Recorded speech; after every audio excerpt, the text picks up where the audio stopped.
Hello বন্ধুরা, welcome back to my channel. আশা করি তোমরা সবাই ভালো আছো আর আমিও বেশ ভালো আছি। তো বুঝতেই পারছো আজকে কি রান্না করবো। তো আজকে মাংস রান্না করবো, আর মাংসটা আমি সম্পূর্ণ আলাদাভাবে রান্না করতেছি, তার লেগে তোমরা ভাবছি যে শেয়ার করবো।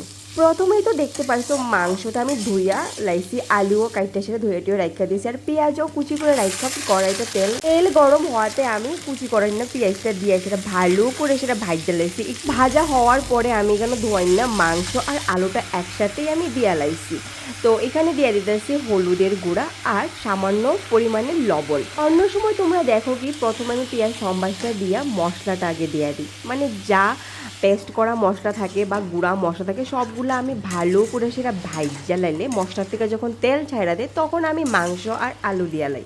তো আজকে কি করছি, মশলাটা আমি প্রথমে ভাজছি না, প্রথমে মাংস আর আলুটা দিয়ে দিচ্ছি। কিছুক্ষণ মাংস আর আলুটা ভাজার পরে সামান্য পরিমাণে একটু জল বাইর হইতেছিল দেখছি, তখন আমি মশলা যা আছে সবগুলো একসাথে দিয়া ভালো করে নাড়ায় টাড়ায় লাইতেছিলাম। তো দেখো মাংস আর আলুর সাথে মশলাটা ভালো করে মিশিয়ে লাইছি। এবার কিছুক্ষণের লেগে ঢাইকা দিব মাংসটা আর আলুটা সিদ্ধ হইবার লেগে। মাংস এমন একটা জিনিস, মানে তোমরা যেভাবেই রান্না করো না কে লেগে, যেরকমভাবে রান্না করো না কে সেরকমভাবেই স্বাদ লাগে। মানে অনেকে ম্যারিনেট করে সেটা কিছুক্ষণ লেগে রাখা দেয়, তারপর মাংসটা রান্না করে। অনেকে মানে মশলাটা আগে ভাজ্জালায়, তারপর আলুটাও আগে ভাজ্জালায়, ভাজ্যা সেটা তারপর গিয়ে সেটা রান্নাটা করে। কিন্তু এরকম প্রসেসে অনেকে রান্না করে।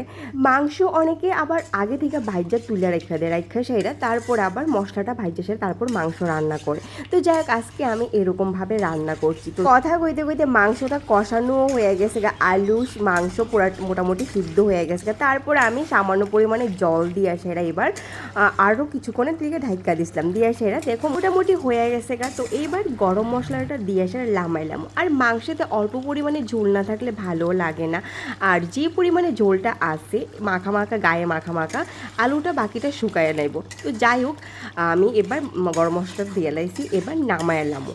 তো তোমরা কিভাবে রান্না করো অবশ্যই কিন্তু জানাইও।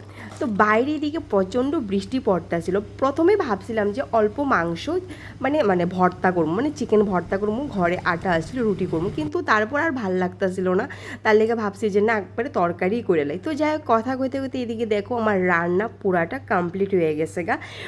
তো আজকে তোমরা আর কি খাওয়া হয়েছে, মানে কি রান্না করছো অবশ্যই কমেন্ট করে জানাইবা।